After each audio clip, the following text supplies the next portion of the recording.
I like that even better. That's very layman's terms. Celebrity matchmaking services for wealthy men and women. Okay.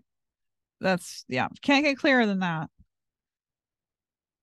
I think we're going to drop that in the context, and I'm also going to keep the description a celebrity matchmaking service for women. Okay, I'm going to say a professional. Okay. That's a good summary.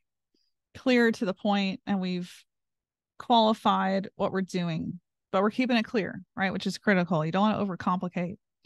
Think about this, like, what would you tell an actual human writer? Okay, so there's no specific style. We want to say it's informative or uplifting.